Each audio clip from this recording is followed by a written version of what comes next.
और कश्मीर से बड़ी खबर है जहां पर सुरक्षा बलों की आतंकियों से मुठभेड़ हुई है और इस मुठभेड़ में 3 आतंकियों को सुरक्षा बलों ने ढेर कर दिया है। यह बड़ी खबर है। इसी के बाद अब अमित शाह ने जो है गृह मंत्री अमित शाह ने बैठक बुलाई है। हाई लेवल मीटिंग यहां पर होने जा रही है।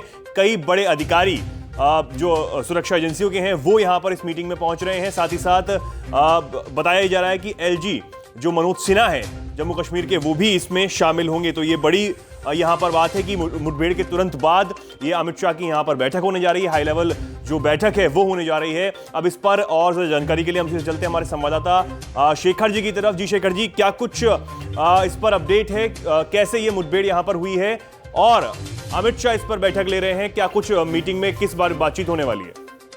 जी बिल्कुल चेतन, जिस तरीके से हालत जो है हाल फिलहाल दिनों में धमकियां मिल रही थी उसे देखते हुए ये अहम बैठक भी है। और इसके अलावा जो आज बड़ा अपडेट आया है इस मामले में कि किस तरीके से जम्मू कश्मीर में एनकाउंटर हुआ है और उस एनकाउंटर की जो पूरी कहानी है वो अपने आप में बड़ी हैरान कर देने वाली है।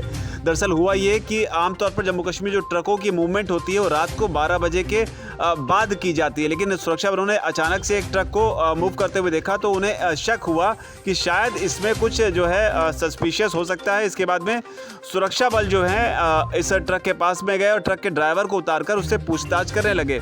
लेकिन जो ट्रक का ड्राइवर था वो बहाना बनाकर ये कहकर कि उसे टॉयलेट आई है इस तरह की बात कहकर वो वहाँ से भाग गया। लेकिन इसके बाद जब जो जांच करने वाले जो सुरक्षा एजेंसियों के जांच करने वाले अधिकारी थे और जो सेना के जवान थे वो जब ट्रक की तरफ मूव करके पीछे की तरफ जाकर उन्होंने देखा तो अचानक से गोलियां चलने लगी। बताया जा रहा है कि अंदर जो है आतंकवादी जो हैं वो मौजूद थे भारी असलहे के साथ में और उन्होंने ही जवानों पर तब फायरिंग कर दी।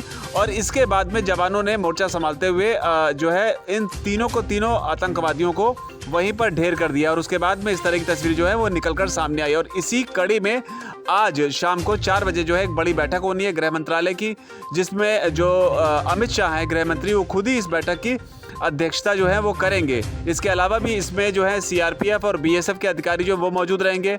आईबी के जो चीफ हैं वो भी बताया जा रहा है इसमें रहेंगे। रॉ के चीफ के साथ और भी कई सारे अधिकारी इसमें मौजूद रहेंगे और जम्मू कश्मीर के जो पुलिस के जो आला अधिकारी हैं वो भी इस बैठक का हिस्सा होंगे। मुख्यतः किन चीज़ों पर फोकस होगा इस बैठक में वो भी समझना ज़रूरी है यहाँ पर चेतन। जो आतंकी जो आज एक जो खबर आई है इस तरीके से इस पर तो बात होगी। इसके अलावा ड्रोन एक्टिविटी जो बढ़ी है उसको लेकर भी इस बैठक में चर्चा होगी। कश्मीरी पंडितों को जो टारगेट किलिंग का शिकार बनाया जा रहा है इस मुद्दे पर भी इस बैठक में बात होगी। तो ये बड़ी बात है फिलहाल इस खबर में। जी, पिछले दिनों अलकायदा ने भी धमकी दी है और बुकलेट जो उसने मैगजीन जारी की उसमें सीधे तौर पर भारत को धमकी दी और मुसलमानों को जो है वो बरगलाने की कोशिश की। उसके बाद ये कैसे देखा जा रहा है इस चीज़ को? जी बिल्कुल, देखिए जिस तरीके से 26 जनवरी का माहौल है, अब ज़्यादा वक्त है नहीं, अगले महीने ही 26 जनवरी का वक्त है। इस बीच में सुरक्षा जो चाक चौबंद तो हो ही जाती है, लेकिन जो लश्कर तैयबा ने अभी 2 दिन पहले ही उसकी एक मैगजीन का डेटा जो है वो सामने आया था जिसमें उसने कई इस्लामिक देशों के साथ साथ मुसलमानों से भी ये अपील की थी कि जिस तरीके से पैगम्बर मोहम्मद के मामले में रिएक्शन होना चाहिए था वो रिएक्शन हुआ नहीं। हालांकि उसकी जो फ्रस्ट्रेशन थी या उसकी जो हताशा थी उस बात को लेकर भी थी कि भारत में आतंकी हमले जो हैं अब नहीं होते उस तरीके से जिस तरीके से एक ज़माने में ये हमले जो है आम बात हो जाया करती थी। लेकिन जिस तरीके से हमारी जो जांच एजेंसियां हैं एनआईए और उसके अलावा जो अलर्ट वक्त पर आता है और उस वक्त पे अलर्ट का ही नतीजा होता है कि आतंकी हमलों को विफल करने में भारत ने बड़े पैमाने पर जो है कामयाबी हासिल की। और आज का भी जो इंसिडेंट हुआ इसमें भी अगर आप देखेंगे कि जिस तरीके से असलहे के साथ ये जा रहे थे, इनकी क्या प्लानिंग थी वो तो आगे छन कर बात सामने निकल कर आएगी। लेकिन जिस तरीके से ये ट्रक में जा रहे थे वो तो इनकी टाइमिंग में या इनकी प्लानिंग में कहीं कमी रहेगी कि वो दिन के वक्त निकल गए।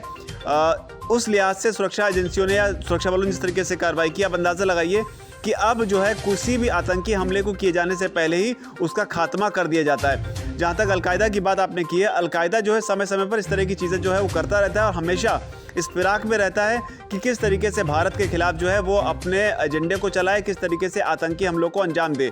और इसे ही लेकर जम्मू कश्मीर और भारत के दूसरे इलाकों को लेकर उसने बात कही थी, लेकिन हमारी एजेंसियां जो हैं चाक चौबंद और उसी का नतीजा है कि आज भी 3 को एनकाउंटर कर दिया गया। जी बहुत धन्यवाद शेखर जी। तो ये बड़ा यहाँ पर इस वक्त मीटिंग होने जा रही है। आपको बता दें कि सुरक्षा बलों ने आतंकियों को ढेर किया, 3 आतंकियों को ढेर किया। उसके बाद ये बड़ी मीटिंग यहाँ पर होने जा रही है। 15 दिन पहले भी जो हमारे सुरक्षा एजेंसियां हैं उन्होंने 2 अलर्ट जारी किए थे कि किस तरीके से नापाक मंसूबों को जो आतंकी हैं वो जो साजिश देने की यहाँ पर कोशिश कर सकते हैं, कर रहे हैं। उस चीज के बाद, अलर्ट के बाद यहां पर एक ये बड़ा यहां पर जो सुरक्षा बल हैं उन्होंने 3 आतंकियों को मार गिराया। और उसके बाद अब गृह मंत्री अमित शाह खुद आईबी चीफ के अफसरों के साथ ही साथ और जो सुरक्षा एजेंसियां हैं उनके जो अधिकारी हैं उनके साथ बड़ी यहां पर हाई लेवल मीटिंग करने जा रहे हैं। वीके न्यूज, राष्ट्र के नाम।